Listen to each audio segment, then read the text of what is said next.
আসসালামু আলাইকুম রহমতুল্লাহ। আমরা আজকে বৃত্তের পার্ট 2 ক্লাসটা করব। গতকালকে আমি বলছিলাম যে আপনাদের গতকালকে যে ক্লাসটা বাকি থাকবে ওটা আজকে গতকালকে যে সময় শুরু হয়েছিল সেই সময় শুরু হবে। তো আপনাদের শিডিউলের বাইরে ক্লাসগুলো নেওয়া হচ্ছে একটু ভিন্ন টাইমে, কারণ হচ্ছে কি আপনাদের 8:30টার সময় যে আমি ক্লাসের টাইমটা দিছি ওটা রবি মঙ্গল বৃহস্পতিবারে ওই 16টা ফাঁকা আছে, কিন্তু অন্য দিনগুলোতে ওই সময় অন্য ব্যাচের ক্লাস আছে, যেমন আজকে 8:30টার সময় অন্য ব্যাচের ক্লাস আছে। এই কারণে আমাদের একটু ভিন্ন সময় নিতে হচ্ছে।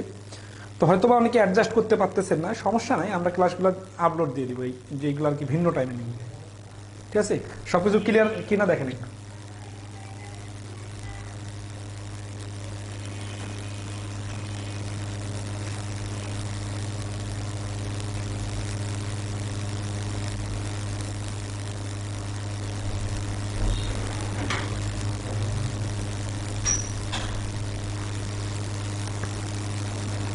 সাউন্ড কি ক্লিয়ার আছে কিনা?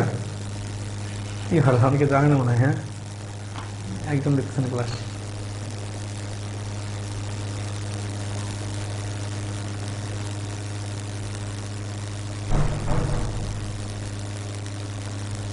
বেসিক ম্যাথ পার্ট 3 হ্যাঁ।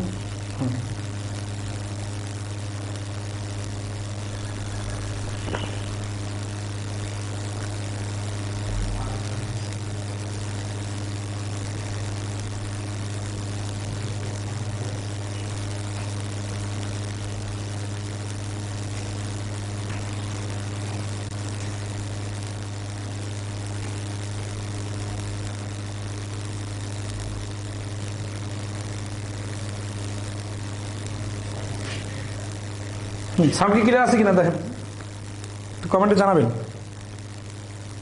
আজকের ক্লাসটা বেশি লেংথি হবে না, আমরা 1 ঘন্টার মধ্যে শেষ করতে পারবো আশা করি।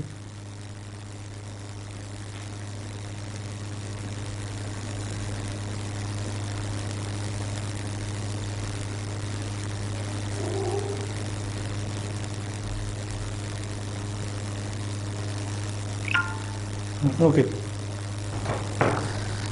তাহলে সমস্যা নাই। আমরা গত ক্লাসে 40 নম্বর প্রশ্ন পর্যন্ত সমাধান করছিলাম। আজকে আমরা দেখবো 41 নম্বর প্রশ্ন। দেখেন 41 নম্বর প্রশ্ন দেখেন। 41 নম্বর প্রশ্ন বলতেছে যে 48 ফুট ব্যাসের একটি বৃত্তাকার ক্ষেত্রে একই ক্ষেত্রফলের একটি বর্গক্ষেত্রে করলে বর্গের 1 বাহু দৈর্ঘ্য কত হচ্ছে? তাহলে হচ্ছে 48 ফুট ব্যাস, ব্যাস যদি 48 ফুট হয় তাহলে ব্যাসার্ধ নিতে হবে 24। ঠিক আছে, বিষয়টা কেমন দেখেন যে 48 ফুট ব্যাসের একটি বৃত্তাকার ক্ষেত্রে, তাহলে 48 ফুট হচ্ছে ব্যাস, তাই না? আচ্ছা, তাহলে আসি, এটা একটা বৃত্ত, এই বৃত্তটার ব্যাস হচ্ছে 48। ঠিক আছে, আচ্ছা, এই বৃত্তের যদি ব্যাস 48 হয় তাহলে এটার ব্যাসার্ধ হবে কত? ব্যাসার্ধ হবে অবশ্যই 24। তো এইটার যে ক্ষেত্রফল, এই ক্ষেত্রফলের সমান ক্ষেত্রফল বিশিষ্ট আরেকটা আছে বর্গক্ষেত্র।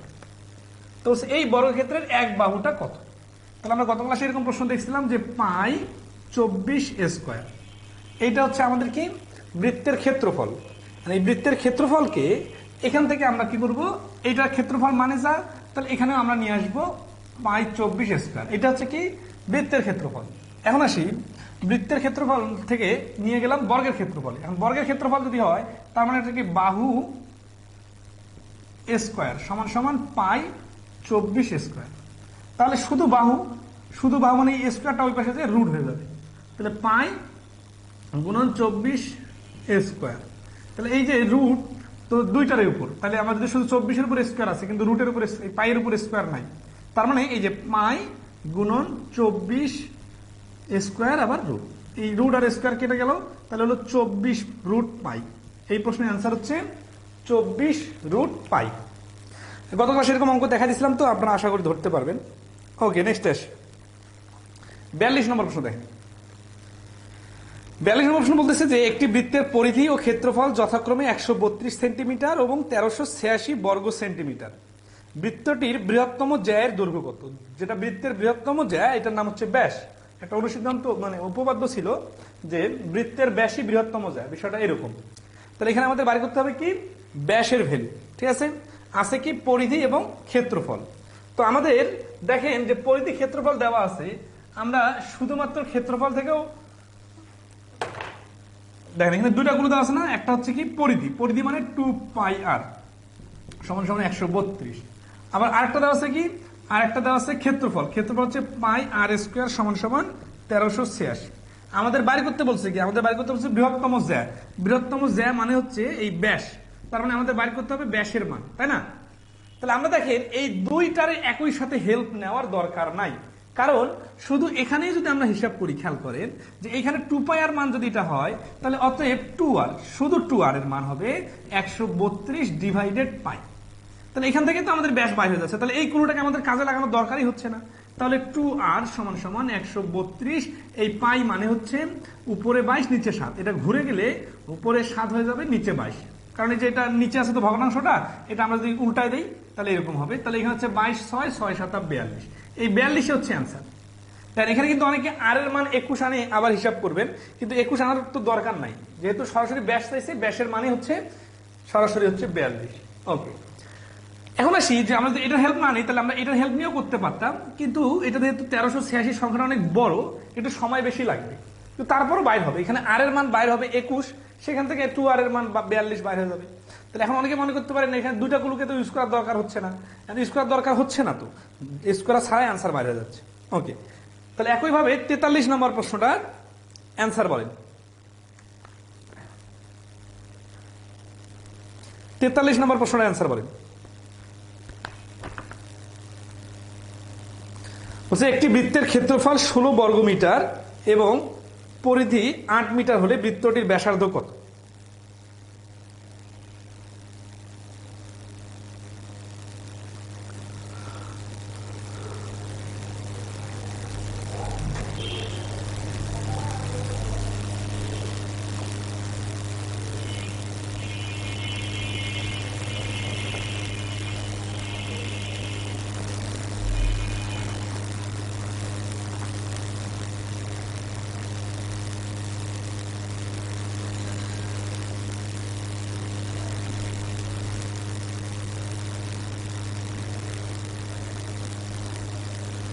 এটা আপনারা করে নেবেন 43 নম্বরটা। আমরা আসি 44 নম্বর থেকে শুরু করবো, জ্যা এর সাথে সম্পর্কিত প্রশ্ন। এইগুলো আর কি এখন যেগুলো করবো আমরা 44 থেকে 64, 20টা প্রশ্ন। এই 20টা প্রশ্ন পরীক্ষায় খুব আসে, ঠিক আছে? আচ্ছা, তো এই টাইপের প্রশ্নগুলো আমরা এখন দেখবো। 44 নম্বর দেখেন, বলছে 13 সেন্টিমিটার ব্যাসার্ধের বৃত্তের কেন্দ্র হতে 5 সেন্টিমিটার দূরত্বে অবস্থিত জ্যা এর দৈর্ঘ্য কত? আচ্ছা, আমরা কিন্তু আবার পরবর্তীতে চতুর্ভুজ এবং বৃত্তের উপর সলভ ক্লাস নিব, ঠিক আছে? টেনশনের কিছু নাই। তো আসি 44 নম্বরে। 44 নম্বর বলছে যে 13 সেন্টিমিটার ব্যাসার্ধের বৃত্তের কেন্দ্র হতে 5 সেন্টিমিটার দূরত্বে অবস্থিত জ্যা এর দৈর্ঘ্য কত, তাই না? তাহলে আমরা একটা বৃত্ত অঙ্কন করলাম, এই বৃত্তের 13 সেন্টিমিটার ব্যাসার্ধ, ঠিক আছে? তাহলে আমাদের দেখেন এই কেন্দ্র থেকে ব্যাসার্ধ যে কোনো পাশে আট করা যায়, তো আমরা কোন পাশে আট করবো আমরা জানি না। আমরা দেখি যে বৃত্তের কেন্দ্র হতে 5 সেন্টিমিটার দূরত্বে, তাহলে এই কেন্দ্র থেকে 5 সেন্টিমিটার দূরত্বে, এই যে নিচে আসলাম 5 সেন্টিমিটার দূরত্বে অবস্থিত জ্যা এর দৈর্ঘ্য, তাহলে এই যে হচ্ছে একটা জ্যা, এটা হচ্ছে এখানে টাচ করছে, তাহলে নাম দেই এ বি জ্যা, ঠিক আছে? এটা ডি বিন্দুতে ছেদ করছে, ও বিন্দু হচ্ছে কেন্দ্র, আর এবিসি হচ্ছে ত্রিভুজের নাম, আচ্ছা সরি বৃত্তের নাম। এখন দেখেন আমরা এইভাবে জ্যা আট করলাম, এবার লম্ব দূরত্ব আট করলাম কেন্দ্র থেকে জ্যা পর্যন্ত। আমরা জানি কেন্দ্র থেকে জ্যা পর্যন্ত যে লম্ব দূরত্ব অঙ্কন করা হয় এটা জ্যা এর মধ্যবিন্দুতে টাচ করে। তাহলে আমরা আমাদের সুবিধার্থে এই যে এখানে একটা ত্রিভুজ বানাই নিই। খেয়াল করেন এই জিনিসটা হচ্ছে ত্রিভুজের অতিভুজ, আবার এই জিনিসটা হচ্ছে বৃত্তটার ব্যাসার্ধ। তাহলে বৃত্তের কিন্তু অসংখ্য ব্যাসার্ধ আছে, কেন্দ্র থেকে যে পাশে টান দিবেন আপনি এই পাশে যদি টান দিতেন এটাও কিন্তু ব্যাসার্ধ হয়। তাহলে আমরা আমাদের সুবিধা মতো ব্যাসার্ধটাকে অঙ্কন করে নিব। তাহলে এই যে দেখেন ও ডি এ, এটা একটা সমকোণী ত্রিভুজ তৈরি হয়েছে, কারণ এখানে যেহেতু 90 ডিগ্রি অ্যাঙ্গেল তৈরি হয়েছে। তাহলে এখন কি কি ক্লু দেওয়া আছে বলা আছে, লম্ব দূরত্ব হচ্ছে 5 আর 13 সেন্টিমিটার হচ্ছে ব্যাসার্ধ। খেয়াল করেন তো এটা হচ্ছে সমকোণী ত্রিভুজের, এটা যদি আমরা লম্ব ধরি 5 আর অতিভুজ ধরি 13, তাহলে ভূমি কত হবে?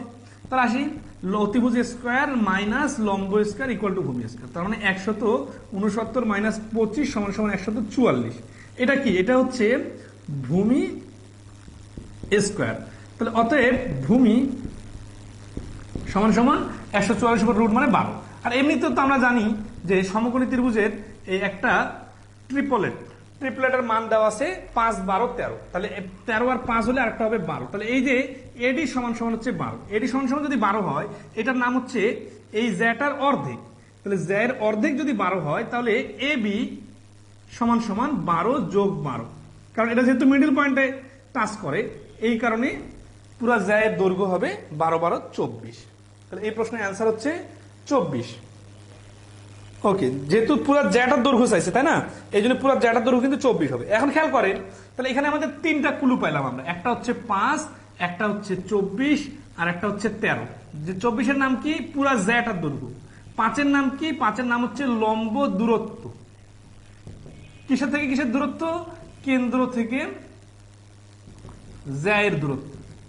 আর 13-এর নাম পেলাম বৃত্তটার ব্যাসার্ধ। খেয়াল করেন, আমরা এই প্রশ্নটাতে বাইর করলাম জ্যায়ের দৈর্ঘ্য, কিন্তু প্রশ্নটাতে যদি জ্যায়ের দৈর্ঘ্য দেওয়া থাকতো, লম্ব দূরত্ব দেওয়া থাকতো, আর বলা হয়তো ব্যাসার্ধ কত বাইর করেন, তাহলেও তো চিত্রটা এরকম হইতো, প্রসেসিংটা এই কাছাকাছি হইতো। আবার যদি 13 দেওয়া থাকতো, 24ও দেওয়া থাকতো, আবার বলতো যে জ্যাটা কেন্দ্র থেকে কত দূরে অবস্থিত, তখন 5-এর ভ্যালু বাইর করতো। তাহলে এই তিনটা সংখ্যা দিয়ে তিনটা ভিন্ন ভিন্ন প্রশ্ন বাইর করা যায়। তাহলে তিনটা প্রশ্ন কি আমাদের করতে হবে? না, একটা করলেই বাকিগুলা পারা যাবে। ঠিক আছে, কিরকম আপনারা দেখেন, 45 নম্বর প্রশ্নটা এই ডিজিটটাকেই ঘুরাই দিছে। ঠিক আছে, ওকে, 45 নম্বর প্রশ্নটা দেখেন। 45 নম্বর বলছে যে বৃত্তের কেন্দ্র হতে 24 সেন্টিমিটার দীর্ঘ জ্যায়ের উপর অঙ্কিত লম্বের দৈর্ঘ্য 5 সেন্টিমিটার হলে ব্যাসার্ধ দৈর্ঘ্য কত হবে?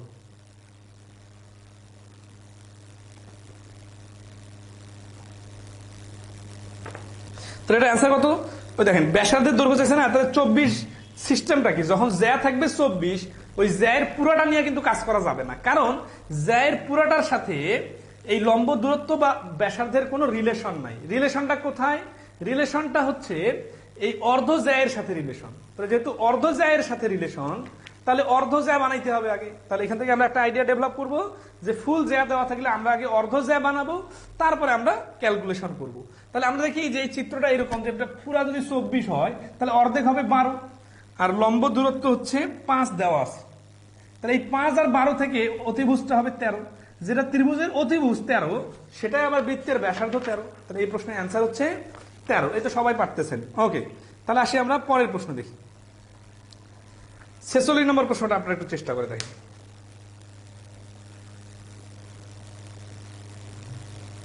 উপরের মতোই করুন, ওইটা লিখে দিন।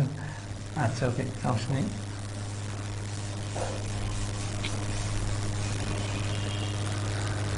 তো 46 নম্বর বলতেছে যে কোন বৃত্তের 10 সেন্টিমিটার দীর্ঘ একটি জ্যা কেন্দ্র হতে 12 সেন্টিমিটার দূরে অবস্থিত, বৃত্তটির ব্যাসার্ধ কত সেন্টিমিটার?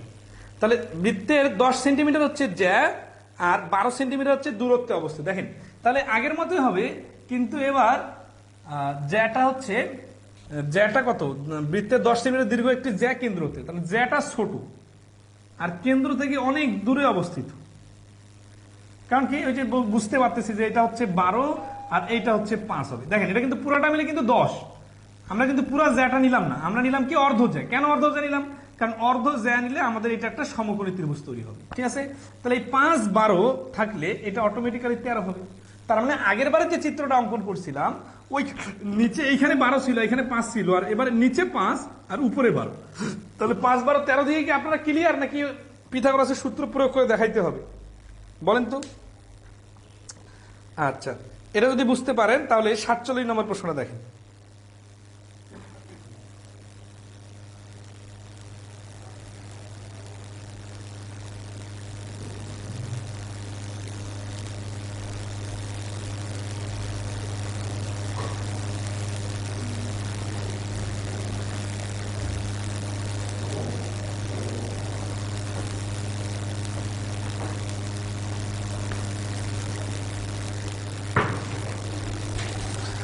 সাতচল্লিশ নম্বর প্রশ্নটা দেখেন, বলছে কোন বৃত্তের কেন্দ্র হতে কোন জ্যায়ের উপর অঙ্কিত লম্বের দৈর্ঘ্য জ্যায়ের অর্ধেক হতে 2 সেন্টিমিটার কম, বৃত্তের ব্যাসার্ধ 10 সেন্টিমিটার হলে জ্যায়ের দৈর্ঘ্য কত সেন্টিমিটার? ঠিক আছে, এখানে 2 সেন্টিমিটার কম বলতেছে, অর্ধেকের থেকে কম, তাই না? তো আমরা ওগুলো দেখবো। একটা জিনিস খুব ইন্টারেস্টিং, খেয়াল করেন, এই সমকোণী ত্রিভুজটাতে যদি এই 12 আর 5 দেওয়া নাও থাকতো, তাহলে 13 দিয়ে কিন্তু ওই দুটো বাড়ি করা যেত।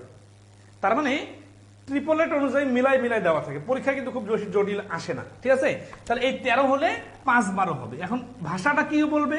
ভাষাটা বলা থাকবে যে অর্ধ জ্যা এর থেকে, ঠিক আছে, ধরেন এই 12 আর 5 ছিল না, আমি এই 12 5-এ 2টা মুছে দিলাম, মুছে দিয়ে এদের একটা রিলেশন বলতেছি।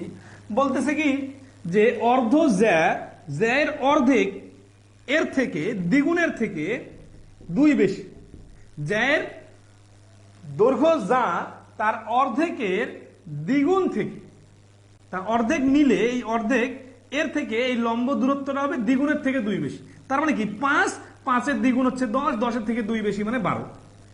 অর্থাৎ এই 5-12কে বিভিন্ন অ্যাঙ্গেল থেকে রিলেশন বানানো যায়, ঠিক আছে।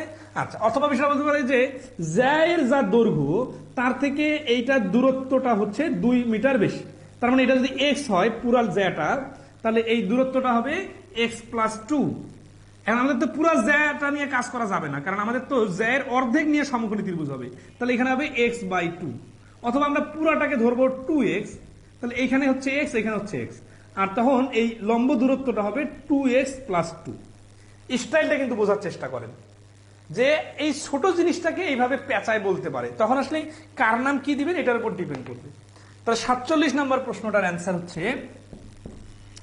যে কেন্দ্র হতে জ্যায়ের উপর অঙ্কিত লম্ব জ্যায়ের দৈর্ঘ্য 200, বৃত্তের ব্যাসার্ধ 10, ঠিক আছে না। তাহলে এই যে বৃত্তের লম্ব দূরত্ব, এই যে ব্যাসার্ধ যদি 10 হয়, তাহলে এই দূরত্ব 6 আর 8 হবে। আর কোনটা 6 কোনটা 8? তাহলে এখানে প্রশ্নটা পড়ি, বৃত্তের কেন্দ্র হতে কোন জ্যায়ের উপর অঙ্কিত লম্বের দৈর্ঘ্য জ্যায়ের অর্ধেক হতে 2 সেন্টিমিটার কম। তাহলে এই লম্বটার দৈর্ঘ্য হবে জ্যায়ের অর্ধেক হতে 2 সেন্টিমিটার কম। তার মানে এটা যদি 8 হয়, এইটা হবে 6, লম্ব দূরত্বটা কম। তাহলে আমাদের চাইছে পুরা জ্যাটা, তাহলে এখানে 8 হলে এটাও 8 হবে, 8 আর 8 মিলে হচ্ছে 16। আশা করি এই টাইপের যে প্রশ্নগুলো আসবে এগুলো সবাই পারবেন। ওকে, তাহলে এবার আমরা আসি যে বৃত্তের ভেতরে চিত্র অন্তর্লিখিত হলে যে প্রশ্নগুলো এগুলো দেখব।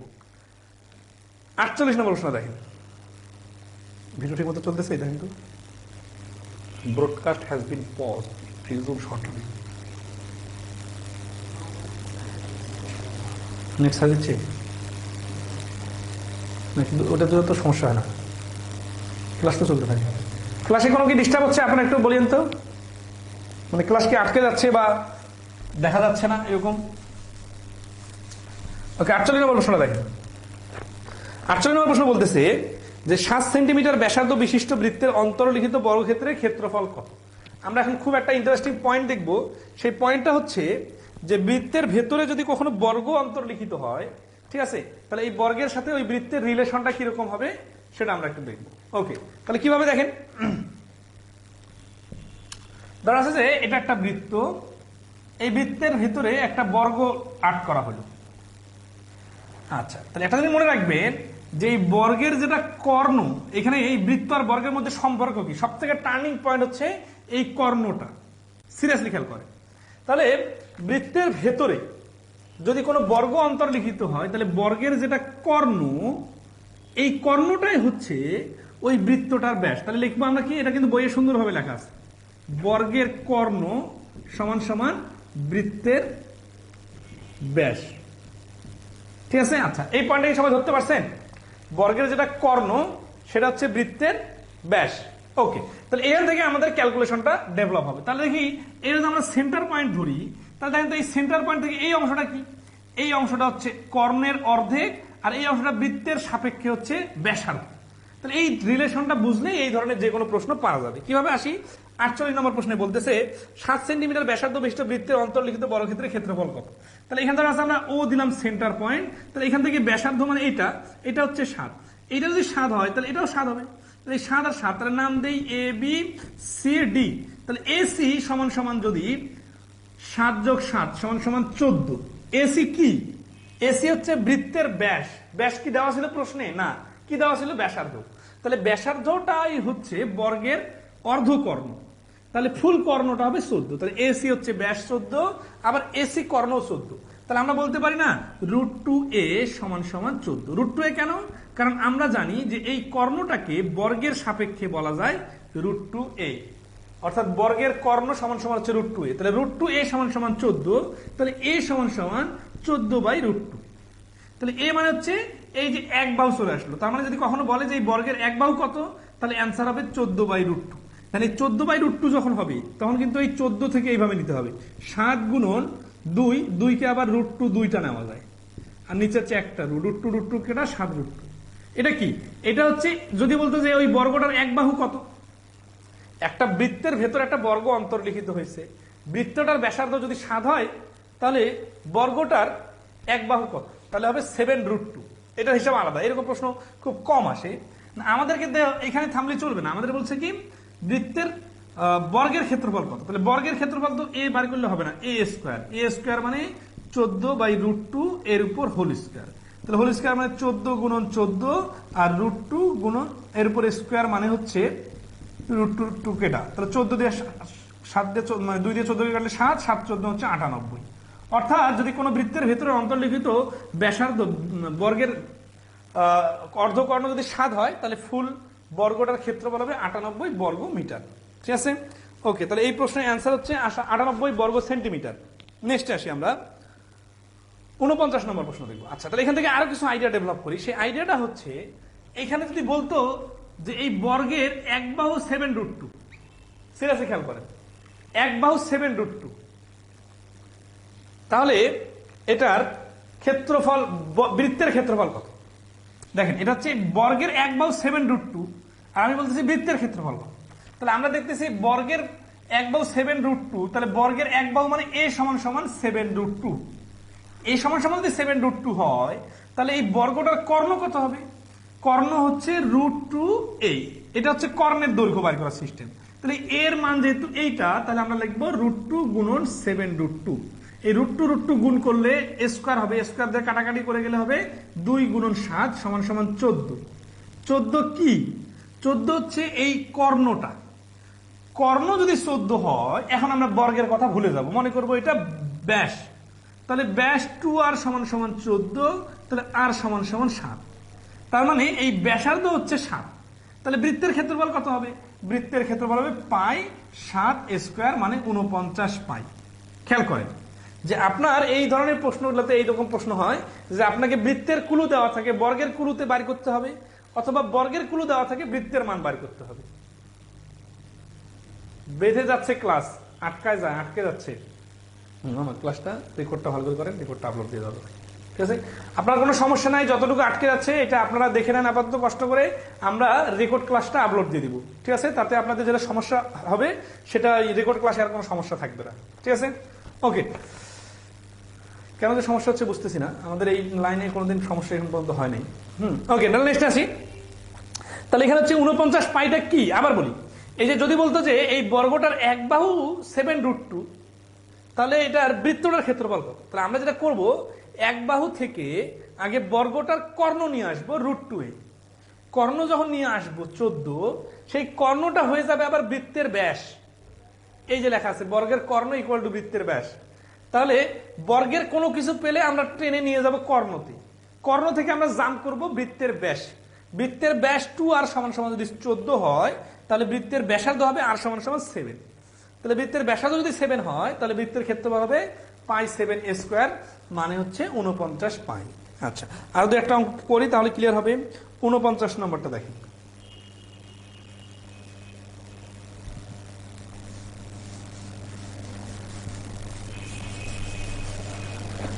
49 নম্বরটা কি বলতেছে দেখেন,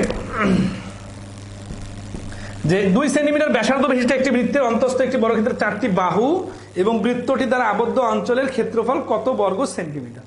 ঠিক আছে। আচ্ছা, এর খুব একটা ইন্টারেস্টিং পয়েন্ট, এই প্রশ্নটা আসছিল 35তম বিসিএস, ঠিক আছে।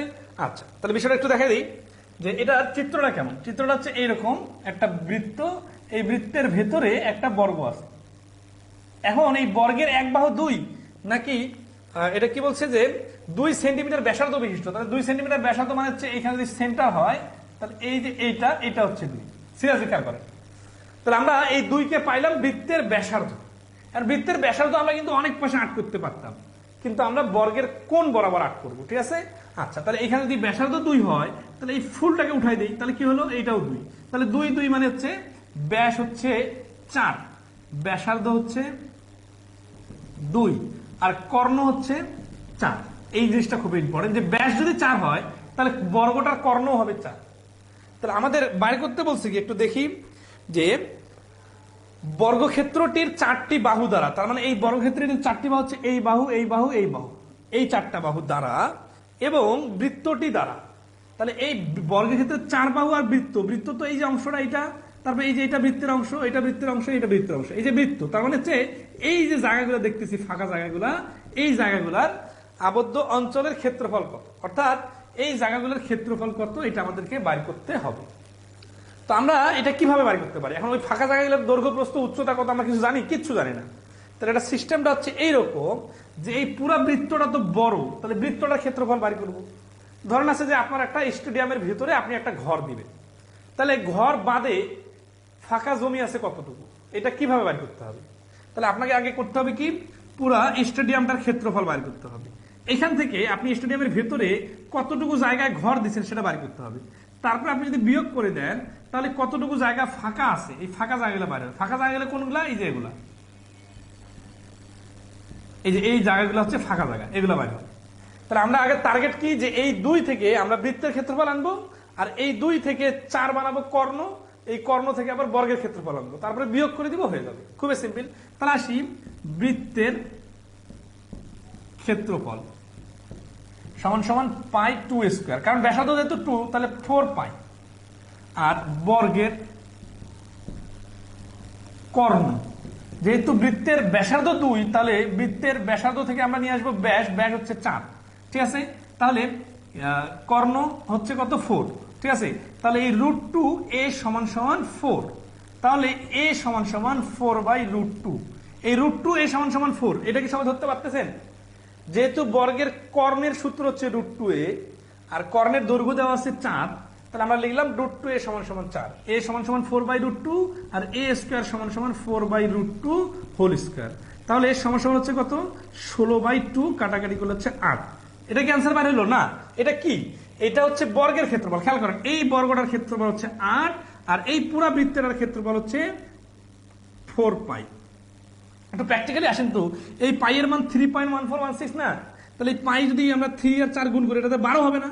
তার মানে বর্গটা, বৃত্তটা হচ্ছে বড়, এটার ক্ষেত্রফল হচ্ছে 12 পয়েন্ট সামথিং, আর এটার বর্গটা হচ্ছে 8 বর্গ সেন্টিমিটার। তাহলে আমরা যেটা বিয়োগ করে দিই তাহলে ওটা আমাদের অ্যান্সার। তাহলে এটা অ্যান্সার হবে 4 পাই। এটা হচ্ছে এই প্রশ্নের অ্যান্সার। অপশনের মধ্যে থেকে ক নম্বর অপশনে এটা দেওয়া ছিল।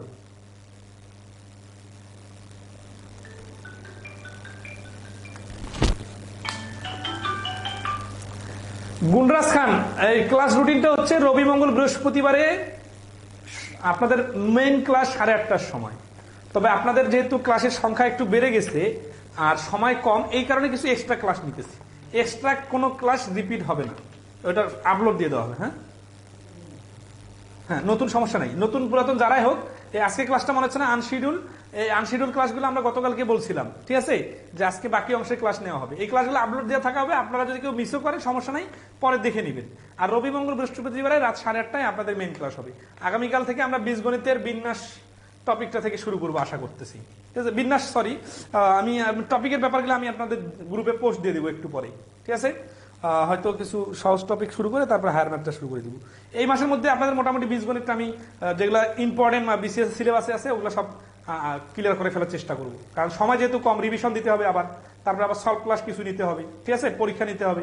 তো এই জন্য একটু বেশি করে ক্লাস করতে হবে। এটা আমি শুরুতেই বলে দিয়েছিলাম আপনাদেরকে, 3 দিন করে ক্লাস নিলে মাসে আমরা 12টা ক্লাস পাবো। আবার ফেব্রুয়ারি মাস তো হচ্ছে আবার ছোট কম দিন, ঠিক আছে, আবার 6 তারিখ আজকে চলে যাচ্ছে। এই কারণে আমরা একটু বেশি করে ক্লাস নিতেছি আপনাদের সুবিধার্থে। কিন্তু আমাদের কোনো তাড়াহুড়া নাই, ঠিক আছে। আচ্ছা, আগামীকালকে রবি মঙ্গল বৃহস্পতিবার এগুলা কিন্তু শিডিউল ক্লাস হবে। আর মাঝে মাঝে কিন্তু আমি বলছি যে সপ্তাহে 7 দিন করে ক্লাস নিব আমি, ঠিক আছে। ওকে, ঠিক আছে। তাহলে আসি 49 নম্বরটাতে অ্যান্সার কত হচ্ছে 4 পাই - 8। ওকে, নেক্সট আসি আমরা। তাহলে এখান থেকে কিন্তু এই আইডিয়াটা খেয়াল রাখবেন। এবার আসি উল্টো ভাবেও আসতে পারে। উল্টো ভাবে মানে কি, আমরা এখানে দেখলাম কি এই দুটো প্রশ্নে বৃত্তের কুলু দেওয়া আছে, আমরা বৃত্তের কুলু থেকে জাম্প করে কর্ণ দিয়ে বর্গের কুলুতে গেলাম, সেই বর্গের ক্যালকুলেশন করলাম। কিন্তু এরকমও তো হতে পারে যে বর্গের কুলু দেওয়া আছে। প্রথম প্রশ্নটা যখন আমরা উল্টা পাশে করছিলাম ওই জিনিসটা দেখেন এবার 50 নম্বর প্রশ্ন, ঠিক আছে।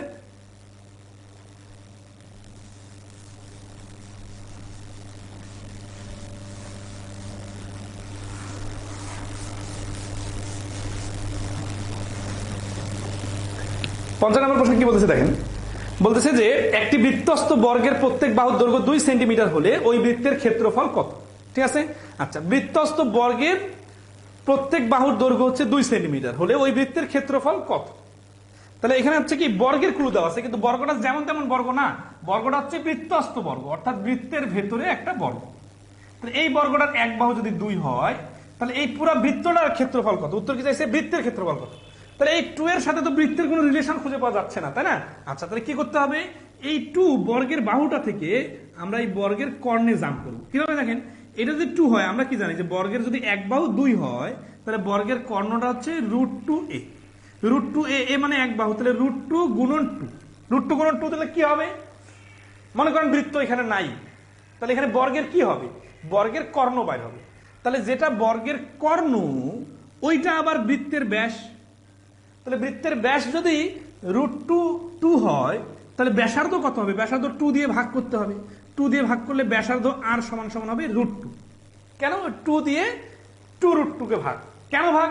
কারণ এই 2√2 এটা হচ্ছে পুরা কর্ণটা মিলে। পুরা কর্ণ মানে তো হচ্ছে বৃত্তের ব্যাস। বৃত্তের ব্যাস যদি 2√2 হয় তাহলে ব্যাসার্ধ মানে অর্ধেক হবে। তাহলে 2টা √2 কে 2 দিয়ে ভাগ করলে ঠিক আছে, আর সমান সমান 2√2 ডিভাইডেড। তাহলে আমরা এটাকে অনেক বিস্তারিত লিখতে পারি, এগুলো আপনার 2r কেন?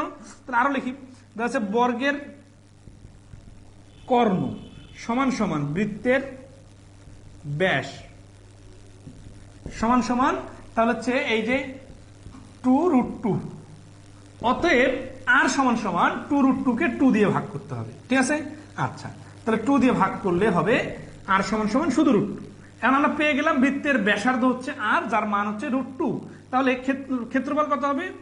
বৃত্তের ক্ষেত্রফল, ঠিক আছে, পাই আর স্কোয়ার সমান সমান পাই √2 স্কোয়ার, অর্থাৎ 2π। তাহলে এই প্রশ্নটার অ্যান্সার, 50 নম্বর প্রশ্নের অ্যান্সার হচ্ছে 2π। সবাই কি ক্লিয়ার? বলেন তো, কমেন্টে রেসপন্স করবেন। অল্প কয়েকজন মাত্র ক্লাস দেখতেছেন, সমস্যা নাই, ঠিক আছে। আচ্ছা, আমরা আসি এরকম আরেকটা প্রশ্ন সমাধান করব, ঠিক আছে। 50 নম্বর প্রশ্নটা কি সবাই ক্লিয়ার যে এক বাহু থেকে কিভাবে বৃত্তের ক্ষেত্রফল আসতে হবে? 51 নম্বর প্রশ্নটা দেখেন।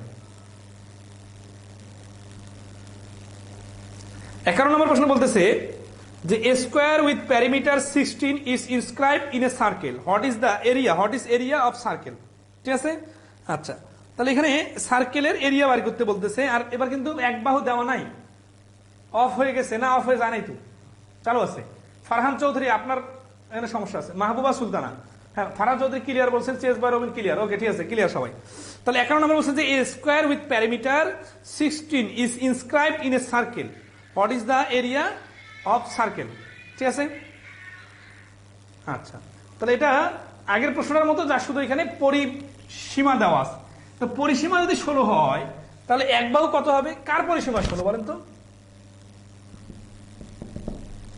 এই যে দেখেন, এটা হচ্ছে বৃত্ত, এই বৃত্তের ভেতরে হচ্ছে বর্গ, এই বর্গটার পরিসীমা হচ্ছে 16, তার মানে 4a সমান সমান 16। তাহলে যদি বর্গের পরিসীমা 16 হয় তাহলে এক বাহু a সমান সমান 4 হবে না? আচ্ছা, তাহলে a সমান সমান 4 মানে এই যে এগুলো সবগুলো হচ্ছে 4। তাহলে তো আমরা আগের প্রশ্নটার মতো হুবহু মিলে গেল। এখন কি বলতেছে? বলছে what is the area of the circle. তাহলে এই সার্কেলের এরিয়া বার করতে গেলে এখানে বার করতে হবে। তাহলে √2 4, এটা হচ্ছে কর্ণ, √2 এ সমান সমান √2 4। তাহলে ব্যাস সমান সমান 2r সমান সমান √2 4। তাহলে ব্যাসার্ধ আর সমান সমান দুই পাশে 2 দিয়ে ভাগ করলে, ঠিক আছে, 2√2। তাহলে ক্ষেত্রফল পাই এই 2√2 স্কোয়ার। যদি আমরা স্কোয়ার করি তাহলে দেখেন থাকবে পাই এই 2 এর উপর স্কোয়ার আর √2 এর উপর স্কোয়ার। তাহলে রুট কাটা, তাহলে হচ্ছে 4 4 দুগুণা 8, 8 পাই। অর্থাৎ এই প্রশ্নটার অ্যান্সার হচ্ছে 8 পাই, 16 পাই না। সুজয়া দাস, কোথাও এখানে মিস্টেক হচ্ছে, ঠিক আছে। এই প্রশ্নের অ্যান্সার হচ্ছে 8 পাই। স্থানাঙ্ক জ্যামিতি দিয়ে বৃত্তের অনেক অঙ্ক আসে, সেগুলো কবে করাবেন স্যার? স্থানাঙ্ক জ্যামিতি দিয়ে বৃত্তের প্রশ্ন তো বিসিএস এর এমসিকিউ এর সিলেবাসে নাই, রিটেনের সিলেবাসে আছে। আমরা রিটেনে এগুলো করাবো। কোথায় আসছে? হ্যাঁ, আমাকে কিছু প্রশ্ন দিয়েন, হ্যাঁ, স্যাম্পল প্রশ্ন দিয়েন, করাই দিব প্রয়োজন হলে। ওগুলোতে আসলে অনেক আলোচনার ব্যাপার আছে। তাহলে এবার আসি আমরা এখানে একটা ইন্টারেস্টিং পয়েন্ট দেখা দিব। অনেক দু একজনকে আমি বৃত্তের প্রশ্ন চাইছিলাম, যখন মানে বৃত্তের প্রশ্ন না, আমি ত্রিভুজ চতুর্ভুজের প্রশ্ন চাইছিলাম, ওইখানে অনেকে বৃত্তের একটা প্রশ্ন দিয়ে দিচ্ছেন। তো এগুলো হচ্ছে অধিকাংশ ব্যাংকের প্রশ্ন, যেগুলো একটু এই মানে কুলুরে কিন্তু একটু টাফ। তো আমি একটু আপনাদের বেসিক আইডিয়া দেই, আপনারা নিজে থেকে ওটা হ্যান্ডেল করতে পারবেন। কিভাবে? সেটা হচ্ছে যে এই যে আপনারা দেখতেছেন বৃত্তের ভেতরে বর্গ, তাই না? কিন্তু বিষয়টা এরকমও হইতে পারে যে বৃত্তের বাইরে বর্গ আছে। খেয়াল করেন তো, আমরা এখানে দুইটা বর্গ অঙ্কন করলাম। একটা হচ্ছে যে একটা বৃত্তের বহির্বৃত্ত, আর একটা হচ্ছে বৃত্তের ভেতরে অন্তর্বৃত্ত, অন্তর্লিখিত বর্গ, আর হচ্ছে বৃত্তের বাইরে হচ্ছে বর্গ। তাহলে এই বৃত্তের ভেতরের বর্গ আর বাইরের বর্গ এদের সাথে রিলেশন কি? আচ্ছা, এই রিলেশনের জন্য আমরা একটা প্রশ্ন ডেভেলপ করি। প্রশ্ন ডেভেলপ করে বলি যে এই যে দেখেন, খেয়াল করেন যে এই ছোট বর্গ আর বড় বর্গ, ঠিক আছে, ছোট বর্গের এক বাহু অনুপাত বড় বর্গের এক বাহু। এই অনুপাত বাড়ি করবো। অনুপাত বাড়ি করলে আমরা ক্ষেত্রফলের অনুপাতও পাবো। মানে এখান থেকে আরো অনেক প্রশ্ন পাবো। আমরা শুধু যা হচ্ছে কি রিলেশনটা দেখবো যে একটা বৃত্তকে টার্গেট করে যদি আমরা অভ্যন্তরীণ একটা বর্গ নেই আর একটা বাইরে বর্গ নেই, তাহলে এই তিনটা চিত্রের কার সাথে কার রিলেশনটা কেমন, এই রিলেশনটা বুঝলে এখান থেকে যত প্রশ্ন ডেভেলপ হয় হোক পারা যাবে। তাহলে আমরা রিলেশনটা একটু বুঝি। খেয়াল করেন টার্নিং পয়েন্টকে, আগের প্রশ্নে আমরা কি দেখছিলাম? টার্নিং পয়েন্ট, যে এই কর্ণটা হচ্ছে বৃত্তের ব্যাস।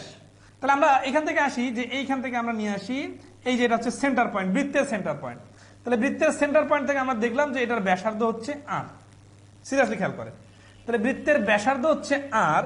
তাহলে এই বড় ছোট বর্গটার এক বাহু কত হবে? তাহলে দেখেন ছোটটার ক্ষেত্রে তাহলে ব্যাস 2r, ব্যাসার্ধ যদি আর হয় তাহলে ব্যাস হবে 2r।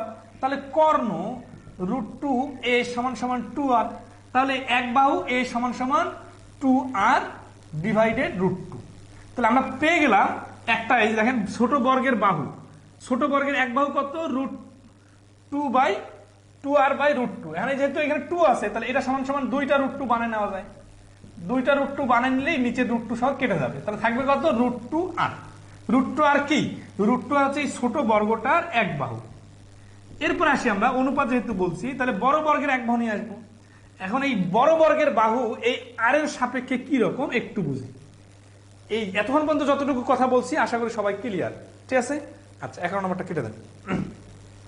তাহলে এখন আমরা দেখতেছি কি? এখন দেখতেছি যে বর্গ যদি বৃত্তের ভেতরে হয় আর বাইরে হয়, এই দুইটার রিলেশনটা কিরকম সেই জিনিসটা। তা দেখেন যে এখানে √2r এটা হচ্ছে ছোট বর্গের এক বাহু। তাহলে বড় বর্গের বাহুটা কেমন হবে? তাহলে আগে দেখি যে আমাদের তো এখানে কোনো ক্লু দেওয়া নেই, শুধু বলা আছে বৃত্তের ব্যাসার্ধ আর। আর ব্যাসার্ধ বিশিষ্ট একটি বৃত্তের ভেতরে একটি বর্গ এবং বাইরে একটি বর্গ অঙ্কন করা হয়েছে। বর্গ দুইটার এক বাহুর দ্বয়ের অনুপাত কত? এটা হচ্ছে প্রশ্ন। তাহলে আমরা দেখতেছি এই বড় বর্গটা হচ্ছে বৃত্তটা, দেখেন তো যেহেতু বাইরে বড় বর্গটা এই বৃত্তটার পরিধিকারটাকে টাচ করে আসছে, তাহলে এই বড় বর্গটা যদি আমরা একটা সরল রেখা টানি, এই সরল রেখাটা বর্গটার কি, বড় বর্গটার কি আর বৃত্তটার কি? বড় বর্গটার হচ্ছে এক বাহু, কারণ এটা তো বাহু সব পাশে সমান, তাই না? বড় বর্গটার হচ্ছে এক বাহু আর বড় বৃত্তটার হচ্ছে কি? ব্যাস। তাহলে বড় বৃত্তটার ব্যাস যদি হয় এটা, আর বড় বর্গটার হচ্ছে এক বাহু যদি হয় এটা, তাহলে আসেন যে এখান থেকে আমরা নিয়ে আসবো কি? 0 হচ্ছে আমাদের ব্যাসার্ধ, মানে কেন্দ্র। তাহলে এখান থেকে ব্যাস হচ্ছে আর, তাই না? ব্যাস হচ্ছে 2r। তাহলে এখানে ব্যাস সমান এক বাহু সমান 2r। এই জিনিসটা ধরতে পারতেছেন কিনা বলেন? খেয়াল করেন এই বড় বর্গটার আমাদের কি বার করতে বলছে? বড় বর্গের এক বাহু। তাহলে বড় বর্গের যেটা বাহু, এই বাহু এই বাহু এই বাহু এই বাহু এই বাহু সবগুলাই সমান না, কারণ এটা তো বর্গ। তাহলে মাঝখান দিয়ে যে রেখাটা যাচ্ছে এই রেখাটা হচ্ছে বৃত্তটার ব্যাস। বৃত্তের ব্যাসার্ধ যদি আর হয় তাহলে ব্যাস তো হবে 2r, আর যেটা বৃত্তের ব্যাস সেটাই আবার হচ্ছে বড় বর্গটার কি? এক বাহু। তাহলে এখান থেকে আমরা লিখতে পারি যে এখানে নোট করে লিখতে পারেন, দেখেন নোট একটা নেন, যে বৃত্তের ব্যাস সমান বৃত্তের বহিস্থ বর্গের এক বাহু। যদি বৃত্তের ব্যাসের দৈর্ঘ্য নেওয়া হয় তাহলে এটা বৃত্তের বাইরের যে বর্গটা হবে তার এক বাহুর দৈর্ঘ্য হবে। তাহলে এখান থেকে আমরা এখন অনুপাতটা সাজাই। এখানে √2r পাইছিলাম, ছোট বৃত্তটার এক বাহু, ছোট বর্গটার এক বাহু, আর বড় বর্গটার এক বাহু হচ্ছে 2r। তাহলে আর কেটে দেওয়া যায়, √2/2। এটাকে যদি আমরা √2 দিয়ে দুই পাশে ভাগ করি, তাহলে হচ্ছে 1/√2, অর্থাৎ 1/√2 হচ্ছে এই প্রশ্নের অ্যান্সার। ঠিক আছে, ওকে, নেক্সট আসি।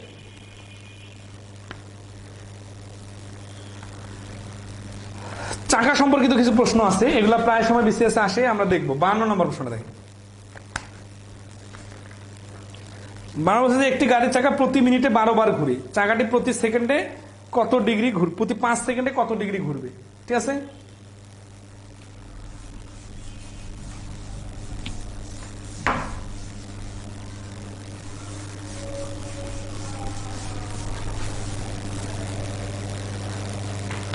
আচ্ছা, তাহলে একটি গাড়ির চাকা প্রতি মিনিটে 12 বার ঘুরে, চাকাটি প্রতি 5 সেকেন্ডে কত ডিগ্রি ঘুরবে।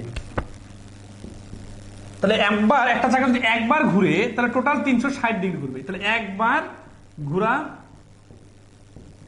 সমান সমান 360 ডিগ্রি ঘোরার সমান।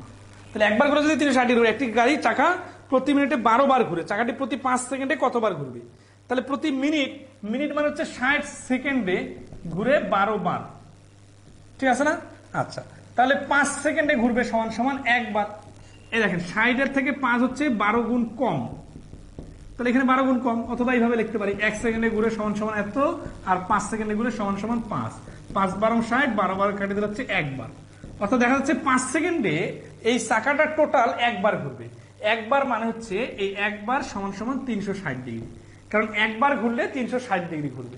ঠিক আছে, ওকে। এই 52 নম্বর প্রশ্নের আনসার হচ্ছে 360 ডিগ্রি। 53 নম্বর প্রশ্ন দেখেন। 53 নম্বর প্রশ্নটা বলতেছে যে একটি চাকা প্রতি মিনিটে 80 বার ঘুরে, প্রতি সেকেন্ডে চাকাটি কত ডিগ্রি ঘুরবে। একটি চাকা প্রতি মিনিটে 80 বার ঘুরে, তাহলে প্রতি সেকেন্ডে চাকাটি কতবার ঘুরবে। তাহলে দেখেন 60 সেকেন্ডে হচ্ছে 80 বার, তাহলে 1 সেকেন্ডে হচ্ছে 80/60, কাটাকাটি করলে হচ্ছে 4/3 বার। তাহলে আমরা জানি একবার সমান সমান 360 ডিগ্রি, তাহলে 4/3 বার সমান সমান 360 গুণ 4/3, তাহলে 480 ডিগ্রি। এই প্রশ্নের অ্যান্সার হচ্ছে 480 ডিগ্রি। সবাইকে ধরতে পারতেছেন?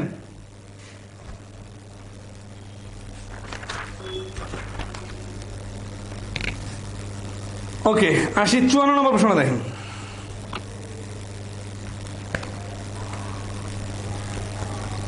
যে একটি গাড়ির চাকা প্রতি মিনিটে 90 বার ঘুরলে 1.5 সেকেন্ডে চাকাটি কত ডিগ্রি ঘুরবে। বলেন তো অ্যান্সার কত?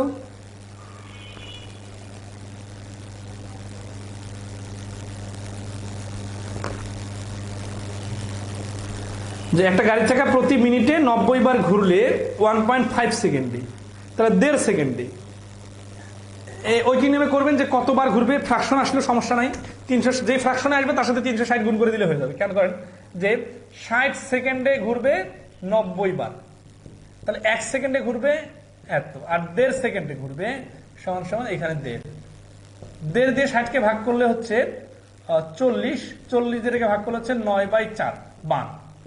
এখন একবার ঘুরলে যদি 360 ডিগ্রি যায়, তাহলে 9/4 বার ঘুরলে এখানে 360 গুণ করে দিলে হয়ে যাবে, অর্থাৎ 810 ডিগ্রি। ঠিক আছে, আশা করি এগুলো সবাই ধরতে পারছেন।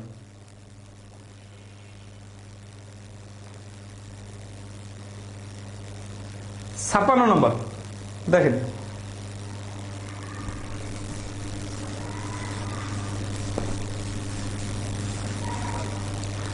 56 নম্বর বলতেছে যে একটি গাড়ির সামনের চাকার পরিধি 3 মিটার, পিছনের চাকার পরিধি 4 মিটার, গাড়িটি কত পথ গেলে সামনের চাকা পিছনের চাকার থেকে 100 বার বেশি ঘুরবে। ঠিক আছে না? আচ্ছা, 100 বার বেশি ঘুরবে। তাহলে এই যে একটা চাকার পরিধি মানে হচ্ছে একবার ঘুরলে এতটুকু রাস্তা যাবে, এই সম্পূর্ণ চাকা মানে মনে করেন এটা একটা টায়ারটাকে আপনি কাটবেন, কেটে সোজা করে রাখবেন, তাহলে এই চাকাটা একবার ঘোরা মানে যা এই পথটা অতিক্রম করা মানে তা। তাহলে আরেকটা চাকা আছে, তাহলে এটা যদি 3 মিটার পরিসীমা হয় আর যদি 4 মিটার পরিধি হয়, তার মানে একটা চাকা একবার ঘুরলে তার পরিধির সমান রাস্তা অতিক্রম করে। তাহলে এখানে হচ্ছে 3 মিটার, এটা হচ্ছে 4 মিটার, তাহলে 3 আর 4 লসাগু কত? 3 4 লসাগু হচ্ছে 12। ঠিক আছে না? আচ্ছা, তাহলে 3 4 লসাগু যদি 12 হয়, তার মানে হচ্ছে কি লসাগু কেন বাড়ি কথা একটু বলি, যে ধরেন এই চাকাটা ঘুরতেছে, একবার ঘুরলো 3 মিটার গেল, আরেকবার ঘুরলো 3 মিটার গেল, আরেকবার ঘুরলো 3 মিটার গেল। এই চাকাটা ঘুরতেছে, একবার ঘুরতেছে, দুইবার ঘুরতেছে, কিন্তু ওর সমান হচ্ছে না। কিন্তু যদি আমি 3 আর 4 লসাগু 12 নিই, তাহলে দেখা যাচ্ছে এই 12 মিটার রাস্তা যেতে বড় চাকাটা একবার, দুইবার, 3বার ঘুরবে, আর ছোট চাকাটা একবার, দুইবার, 3বার, 4বার ঘুরবে। 4বার ঘুরলেই 12তে পৌঁছাবে। তার মানে লসাগুর সমান পথ যেতে ছোট চাকাটা বড় চাকার থেকে একবার বেশি ঘুরবে। এই কারণেই লসাগু নিতে হয়, না হলে কি হবে, ফ্র্যাকশন চলে আসবে। ঠিক আছে? আচ্ছা, তাহলে আমরা কি বুঝলাম, যে 12 মিটার যেতে একবার বেশি ঘুরে, একবার বেশি। এই কথা মানে যা, একবার বেশি ঘুরতে যেতে হবে 12 মিটার মানে তা। অর্থাৎ ঐকিক নিয়মকে আমরা দুইভাবে লিখতে পারি, তাই না? উত্তর কি চাইছে, গাড়িটি কত পথ গেলে সামনের চাকা পিছনের চাকার থেকে 100 বার বেশি ঘুরবে। তাহলে এটা আমরা লিখবো, একবার বেশি ঘুরবে যদি 12 মিটার রাস্তা যায়, তাহলে 100 বার বেশি ঘুরবে যদি 100 গুণন 12 সমান সমান 1200 মিটার রাস্তা যায়। তাহলে এই প্রশ্নের অ্যান্সার হচ্ছে 1200 মিটার। ওকে, নেক্সট আসি।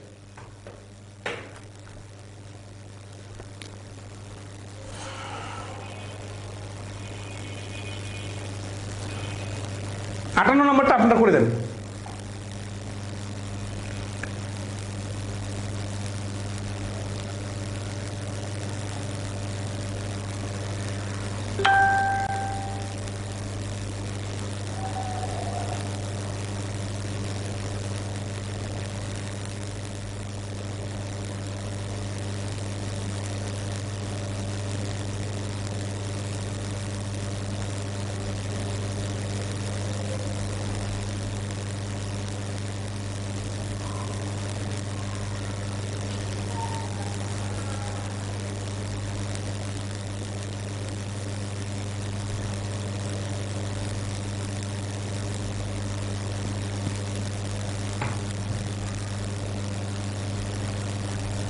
আটান্ন নম্বর অ্যান্সার হচ্ছে 50।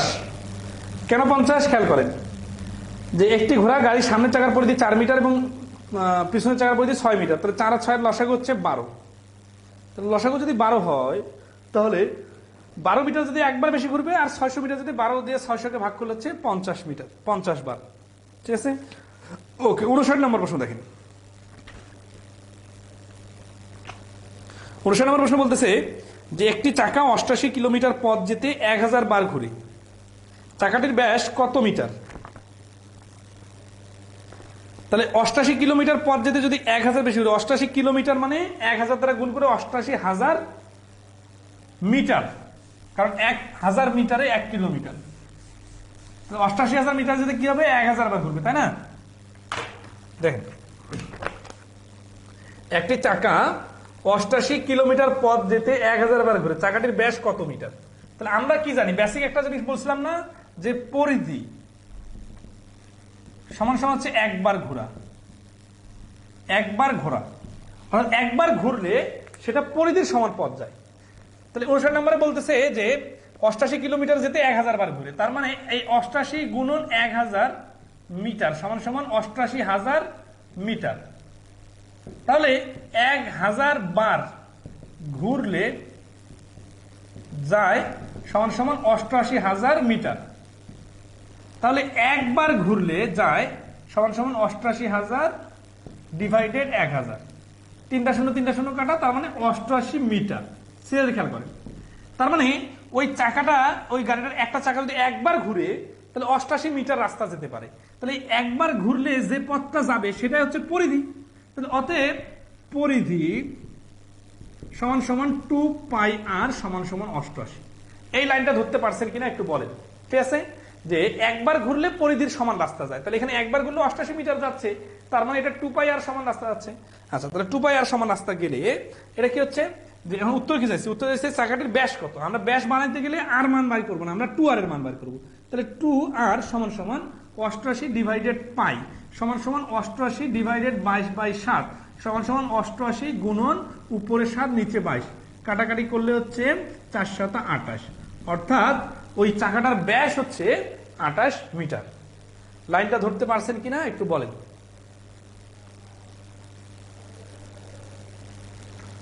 অ্যান্সার হচ্ছে 28 মিটার। ঠিক আছে, হ্যাঁ। ওকে নাইস আসি। তাহলে হুবু এই নিয়মে 60 নম্বর প্রশ্নটা অ্যান্সার দেন। হুবু এই নিয়ম চেষ্টা করেন তো।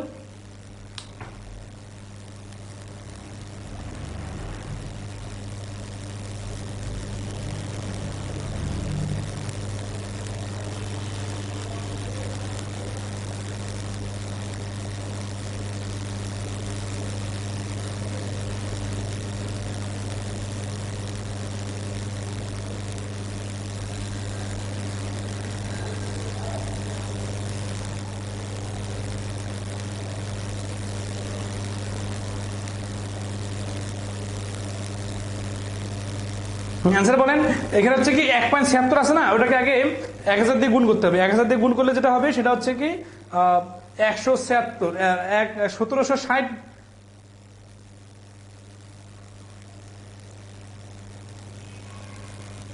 1760 মিটার হবে।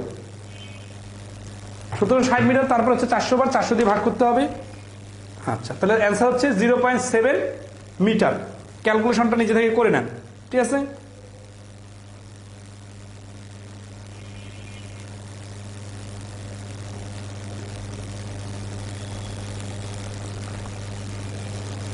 ওকে নেক্সট আসি।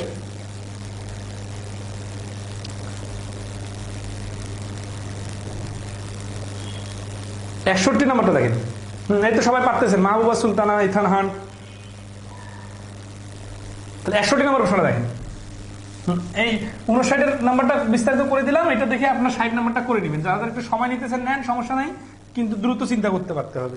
61 নম্বর বলতেছে যে একটি চাকার পরিধি 5 মিটার এবং 20 মাইল পথ অতিক্রম করতে চাকাটি কতবার ঘুরবে, ঠিক আছে। আচ্ছা, 20 মাইলকে আমরা মিটার বানাইতে হবে।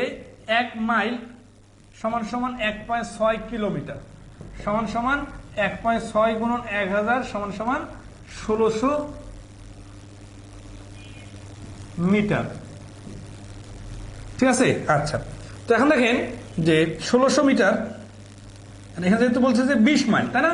তাহলে 20 মাইল সমান সমান 1600 গুণন 20 সমান সমান 16 দুগুণা 32,000 মিটার।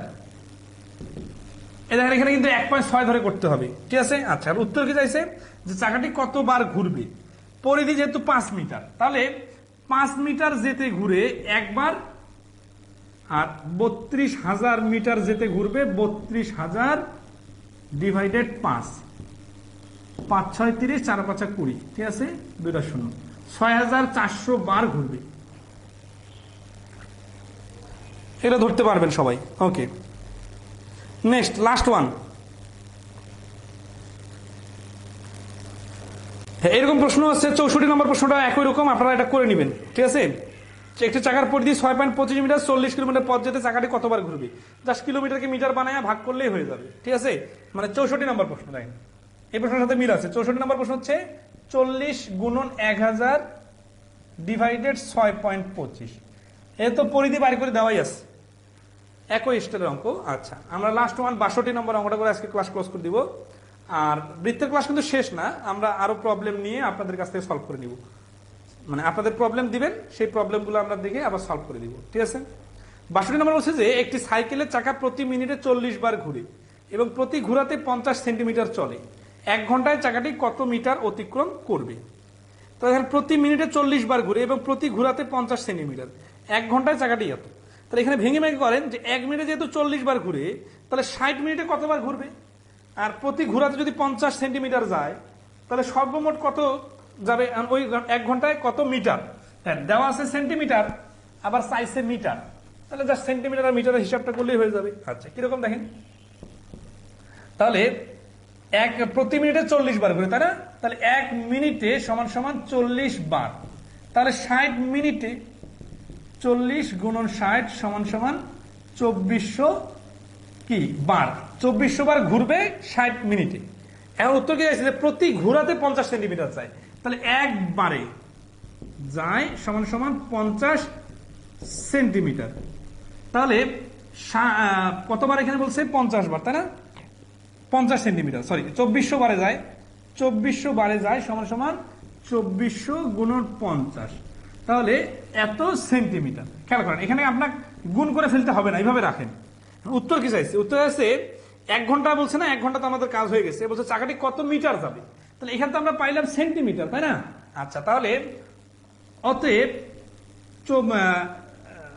এই 2400 গুণন 50 সেন্টিমিটার সমান সমান 2400 গুণন 50 ডিভাইডেড 100, কারণ প্রতি 100 সেন্টিমিটারে 1 মিটার হয়। তাহলে এই সেন্টিমিটারটাকে 100 দিয়ে ভাগ করলে মিটার চলে আসবে। 50 দুগুণে এত, 2 দিয়ে 2400 ভাগ করলে 1200, অর্থাৎ 1200 মিটার।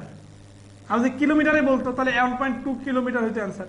আচ্ছা, যাক, এখানে যেহেতু মিটার চাইছে, অ্যান্সার হচ্ছে 1200 মিটার। তো আজকে এই পর্যন্তই। আপনারা ক্লাসটা মাঝখানে তো আর আটকায় নেই, আর আপলোড দেওয়ার দরকার আছে, ওইখানে সামান্য একটু সমস্যা হয়েছিল মনে হয়। তো যাক, আপনারা দেখে নেবেন। আর পরবর্তীতে আমরা এই বিষয়গুলো আপনাদের যদি যে কতগুলো প্রবলেম বাইর হবে, প্রবলেমগুলো আবার সলভ পাস করে দিব। আশা করি আগামীকাল থেকে আপনাদের বীজগণিতের ক্লাস শুরু করা যাবে। আগামীকালকে সমান্তর গুণোত্তর ধারা দিয়ে চেষ্টা করবো শুরু করার। আচ্ছা, আমি এগুলা মানে একটু ডিসকাস করে, মানে একটু চিন্তা ভাবনা করে আপনাদের একটা শিডিউল দিয়ে দিব বীজগণিতের, ঠিক আছে? যাতে হচ্ছে যে কোন দিন কোন ক্লাসগুলো হয় এটা আপনারা জানতে পারেন আগে থেকে। তবে বিসিএস এর সিলেবাসগুলো আগে শেষ করে দিই, তাই না? আপনারা একটু মতামত জানাবেন, ঠিক আছে? আর হায়ার ম্যাথটা আমরা আগেই করব, তবে শুরুতে হায়ার ম্যাথ শুরু না করে আমরা 2-1টা সহজ টপিক শুরু করে সামনের সপ্তাহে হায়ার ম্যাথগুলো করাই দিব, ঠিক আছে? ওকে। আর এই বীজগণিতের ক্লাসে কিন্তু বেশি সময় লাগবে না, কারণ টপিকগুলো অনেক বেশি বড় না, তো জাস্ট হচ্ছে ধাপে ধাপে আমরা প্রিলিতে আসার মতো টপিকগুলো ক্লিয়ার করে ফেলবো ইনশাআল্লাহ। তো ভালো থাকবেন সবাই, সবাইকে অসংখ্য ধন্যবাদ। আজকে এ পর্যন্তই।